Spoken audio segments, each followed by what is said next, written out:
the audience. I've said that I'm not a politician.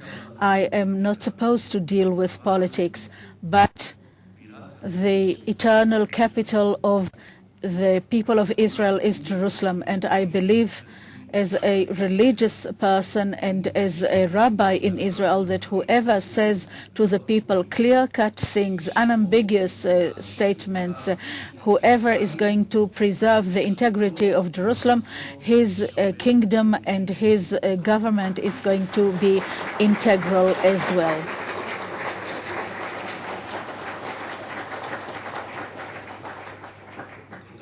Thank you very much, everybody, and let us hear good news. Amen.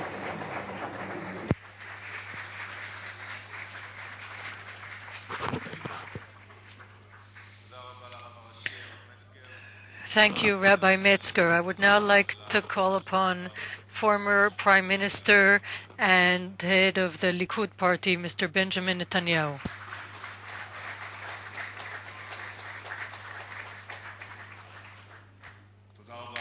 Thank you.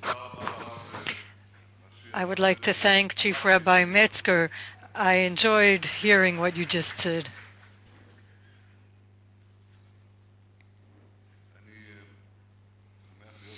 I'm very pleased to be here today with you all, with my friend Yuval Steinitz, member of Knesset.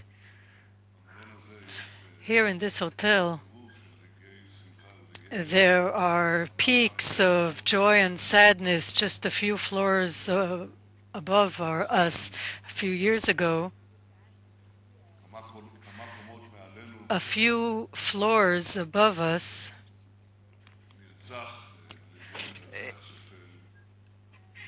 the murder of Rehavam Ze'evi took place. He was a resident of Jerusalem, a lover of Jerusalem, loved all its streets and alleys. I mention this because the issue of Jerusalem, even if it is not explicitly stated in this campaign because of the rush of events, is always on our agenda. It was on the agenda of the Kadima government's negotiations. It was put on the operating table, and Kadima refused to remove the issue of Jerusalem from the recent coalition talks. So the question about the future of Jerusalem is a very concrete one, and that's what I will now address. The first thing that has to be done, in my opinion, in any issue, whether economic, political, or anything else, is always to examine what the candidates, what the parties have done. Because usually what you do in the past is a pretty good indication for what you will do in the future. At least it provides some sort of key to your underlying principles. I want to say quite clearly, there is there's no phase in our understanding, and there is no way that we will ignore anything that has to be done to keep Jerusalem united. We have tried in the past in the south of Jerusalem to build a new neighborhood called Har Choma to prevent Palestinian settlement there. There was just a bare hillock there. Now there are tens of thousands of Jews who are living there as part of Greater Jerusalem.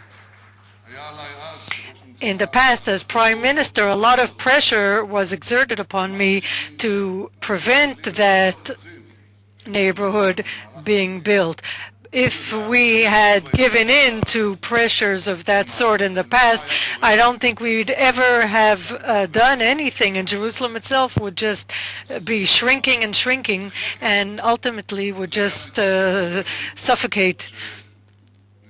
that was exactly what the Palestinians tried to achieve by that southern and then later that eastern attempt to settle. The Ma'ale Adumim example is another example of Jewish settlement, and the connection between Jerusalem and Ma'ale Adumim. Other governments did not do enough to strengthen that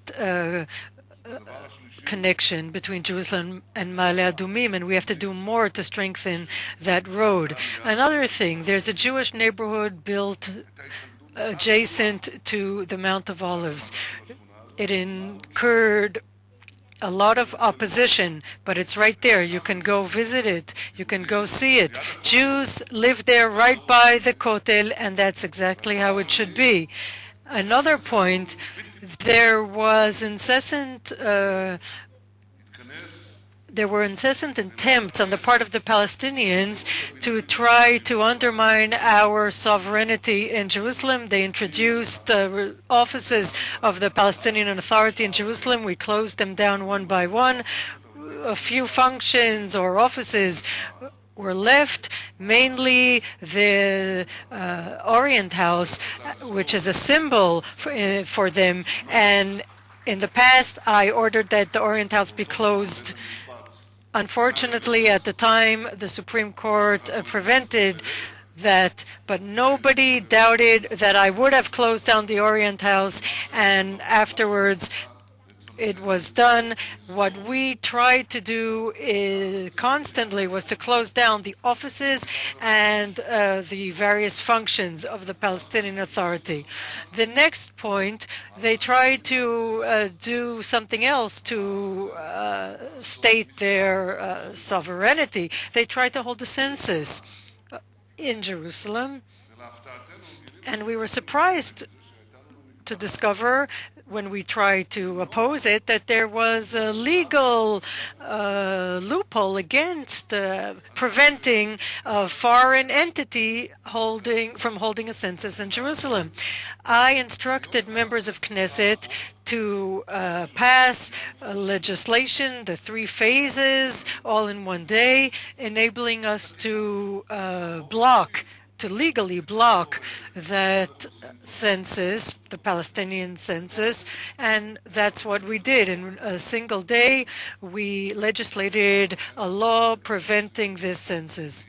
I don't even want to go into matters relating to security. I can't go into everything that we did to stand up to attempts to build up areas of Jerusalem and introduce Palestinian presence here in Jerusalem. We have constantly proved, we have this on our record, that we are upholding Jerusalem's united status. And we'll continue to promote this policy.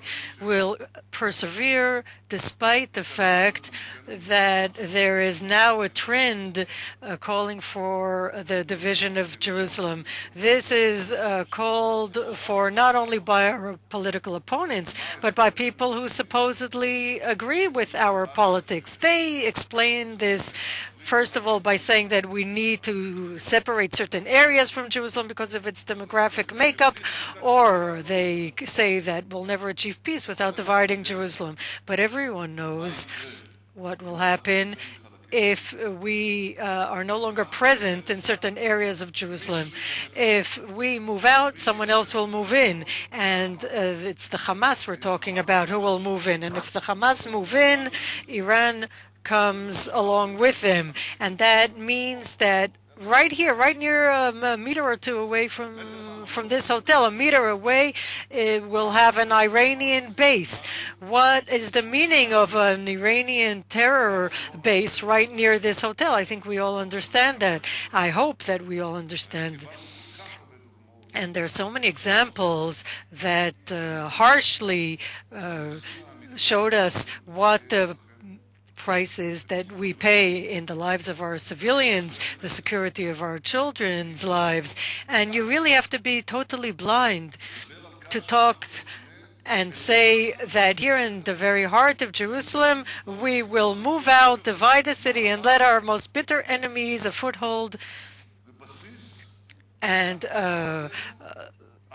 way to attack us from within our very capital. They say that this will make life easier in the Jewish neighborhoods, but we'll have a terrible life there if the Hamas will be our neighbors right across the street. What kind of a life is that for Jewish neighborhoods?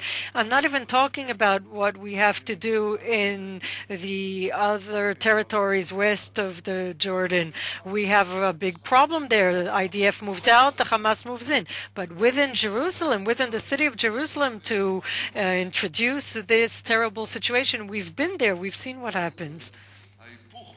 So this is the exact opposite of promoting security or trying to promote some kind of coexistence. But the really worst claim that our opponents are trying to make regards the Temple Mount. By the way, they don't talk about it as the Temple Mount. They have a new term. I don't know if you've heard this. They call it the Holy Seat.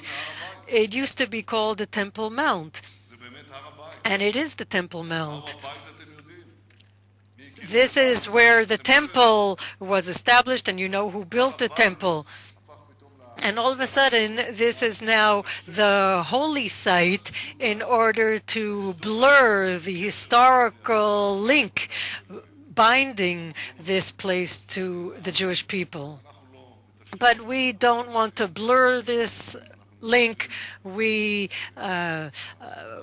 maintain our historical memories and our historical heritage. That's why we're here in Zion.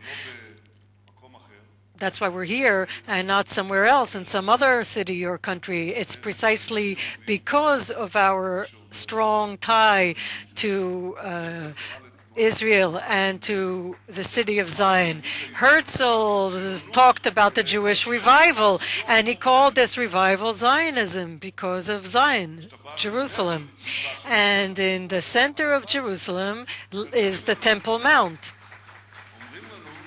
And what we're told is that in order to have peace between Israel and its neighbors, we need to move out of the Temple Mount area. Look, I wrote up in 1995, I wrote that the radical Islam will topple the Twin Towers. I didn't think it was such, you needed to be a prophet to know that, but nobody took me seriously.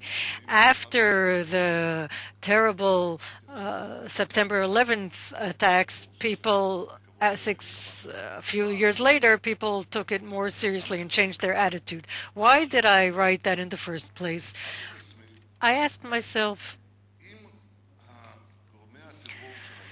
if the